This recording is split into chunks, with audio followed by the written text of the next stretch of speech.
একটুখানি সবুজ, একটু শান্তি, আর নিজের হাতে গড়া ছোট্ট একটা স্বর্গ।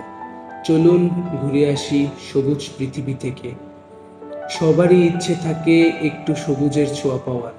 সকলেই চায় নিজের একটা বাগান, যেখানে থাকবে টমেটো, মরিচ, ধনেপাতা থেকে শুরু করে ফুল আর ফল। সেই ভাবনা থেকেই শুরু ছাদ বাগানের যাত্রা। ছাদ বাগান করতে গেলে প্রথমেই দরকার পরিকল্পনা। আমাদের ভাগ করা উচিত আমাদের নিজ নিজ ছাদটিকে।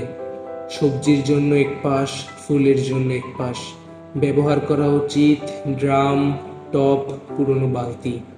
মাটি বানানো উচিত নারিকেলের ছোবড়া, কম্পোস্ট আর জৈব সার দিয়ে।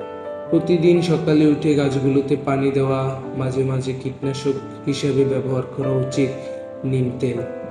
প্রকৃতির এত কাছে থাকতে পারাটা আসলেই শান্তির। যারা শুরু করতে চাচ্ছেন তাদের জন্য কিছু টিপস। ছোট্ট করে শুরু করুন, কম আলো সহ্য করে এমন গাছ দিয়ে শুরু করুন। নিজেই সার তৈরি করতে চেষ্টা করুন। ধৈর্য রাখুন, সবশেষে গাছ সময় চায়।